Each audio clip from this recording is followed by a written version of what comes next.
My name is Apostle Daddy Payeyealo Beinmie, and I'm the senior pastor of Christ Gospel Ministry. This is his church that we established 2 years ago, and it's at the 72nd where we worship in a school building.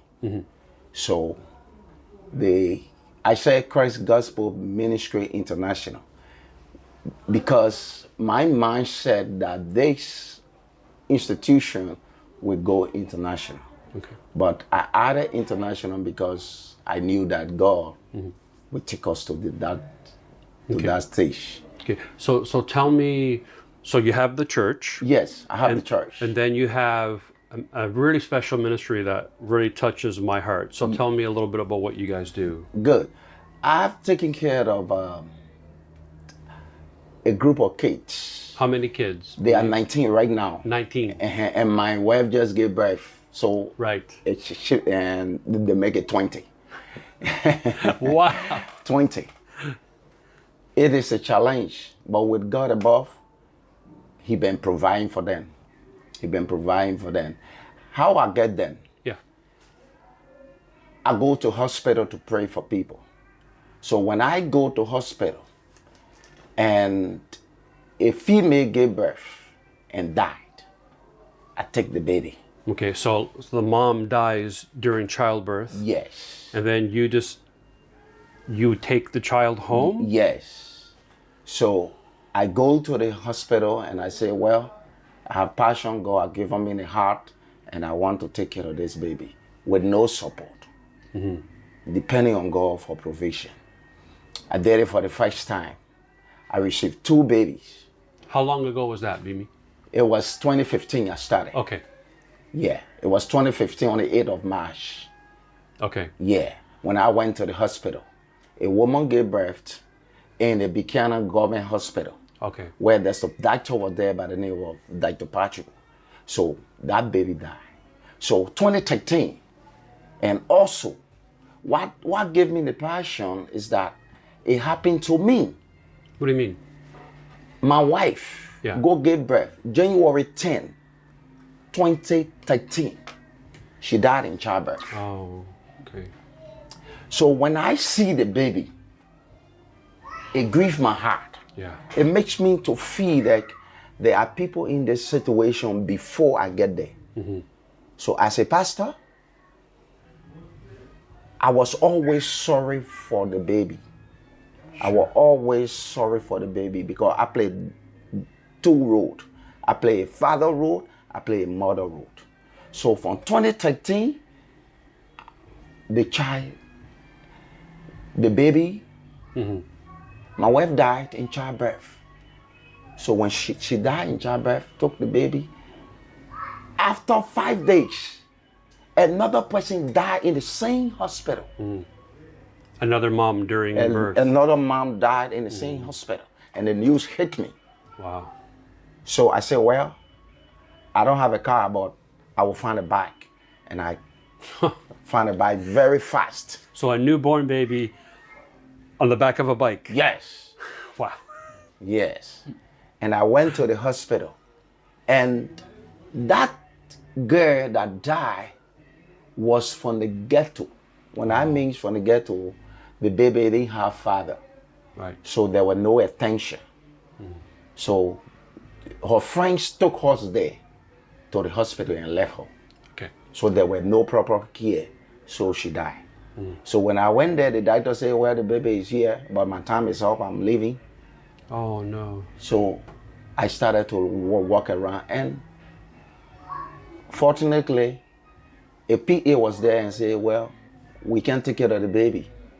The government didn't permit us, and we don't have finance for such a case. I said, okay, I will give you my passport. I will give you my document. I will give you my church name. I want to take care of this baby. Because I have one that my wife died here 4 days ago. She said, oh, you the one? I said, yes. She said, take the baby. Wow. So I took the baby. And then when we came to Monrovia from Buchanan, because we were living in Payeyealo. So we came Monrovia, and then we found a place. Where we found it was not a very big place. It was not even a real good place. So I was paying $100 per month. Because of the cage, the man who had the house drove us out. So we went in the school building, and I started going from ghetto to ghetto, looking for these girls who just get pregnant and no father. And I was able to get like 8 person. So the children, I would go to Saw Beach. Saw Beach is a very big personal place, and some people born there too. Okay. So we take them. So I have those kids. I love them. I don't like to call them orphanage because that adjective is specified them. It just makes them different. Sure. I love to call them my kids. Yeah, it's amazing. So, yeah. They don't understand why I love them so much.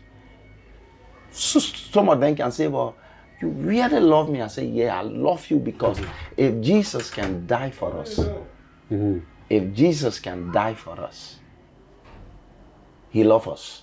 So the first principle of the gospel of Jesus Christ is love. Yeah. So I love you too. Wow. Yeah. So, okay. So tell me then about the needs to care for all these kids. Because a pastor's salary in Liberia isn't enough. Yeah. What happened is that I used to make a farm to support them. And the land was not really mine.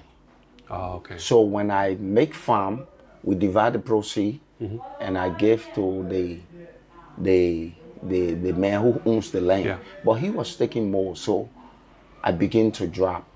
Okay. So I do it to support them in school, to feed them. Sometimes the church is not a very big church. We are about 125, and some people are less active member, and they are not very rich people. Sure. So they are people who are just self-sufficient, self-reliant. So that farm was helping me to send them to school. But with the COVID and some circumstances, we decided to slow down because of the man who owns the land. So we were able to acquire 1 acre of land for ourselves. So we maintained it, and to send them to school from that land, it was difficult. So I could not afford to send all of them to school. So when you came, you even helped me. It was that time I could put 5 of them in school. Wow. Yes. When you came and you helped, that's what the time I could put 5 of them in school. As I'm talking now, 7 are not in school. Okay. 7 are not in school. So how much do you need per child to go to school? $125 can send a child to school. For the year? That is the school fees for the year. For the year, okay. For the year. And the book bag and the other thing, it can come later. So when I look at it and feel that it was not necessary, I decided, I said, well, I will find a land to build a school. Instead of me paying school fees in different schools, let me build a school. If someone can use $10,000 to buy a car, $15,000 to buy a car, $7,000 can be a simple school that will put them there. $10,000 can be a simple school that will maintain them until we upgrade.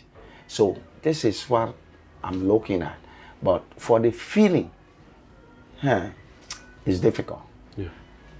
Pastor Sam came there and he bought some rice for us. And that rice I finished ever since. And I've been buying from farino, the dry cassava. I go in the market, my wife and I will go in the market. Okay, I didn't tell you, I remarried. When my wife died, I remarried. And we have kids. This is my son. She just gave birth. You see? I know his name. Yeah, you gave his name. That's Daniel. Yeah, that's Daniel. See, that's the name they call him. Yeah. So he added to make it 20. But food is the first priority right now. What's the monthly cost? The monthly cost for the entire For all the kids. For the entire kids. Yeah. It's $300. We eat a good whole month. 300 for the month. Okay. Yeah, for a whole month. And they will eat breakfast, they will eat dinner, they will eat lunch. Okay. And yes, and there will be no complaint because they eat before they go to school. Okay. And they come from school and eat. Okay. And before they sleep, they eat. We don't take snack. Yeah, they don't. Snack is the gari where you can take it yourself. We don't prepare snack. Yeah, we only prepare 3-time meal. That's amazing. For the breakfast, we sometimes don't have breakfast. Yeah. Okay, so what would that kind of support, what would that mean to you, to your ministry, and to your family? If we were able to raise that income, what would that mean for you? Pastor Joe, this will be one of the greatest things ever the kids want. Not even then, even me and the father, because people provoke me. And they say, oh, he don't have anything for himself. And he say he's taking care of kids. I'm not complaining, I'm not hammocking them. But I believe that the kids will remember whosoever that have done that for them. Because feeding them per day, if they even receive food, they can be very grateful. And if we have support, I'm telling you, we will continue to pray for that person and their family, and we will continue to be humble and worship God in the beauties of holiness so that these kids can grow up. We have nothing to pay back. Yeah, we have nothing to pay back. Like 2 days ago, they called me to the hospital. I didn't go there. There's a child in the hospital now. I didn't go for that child. I told them I would call them back. The reason I didn't call them back because I'm looking at the capacity. Of course. We need mattresses. Just imagine about the comforter and we spray it and they are happy. In case they get mattress, they will be grateful. They will be jumping. They are not sleeping on mattress and they are happy. They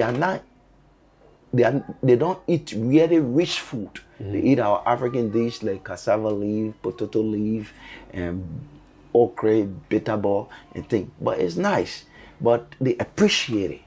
The reason they appreciate it is that they don't have nowhere to eat. They don't have nowhere to eat. So they focus on what they have. So if we got a source that would provide for us, I'm telling you, Pastor Joe, God first. But that person would be like a small God to them. Yeah, I'm very grateful. Yeah.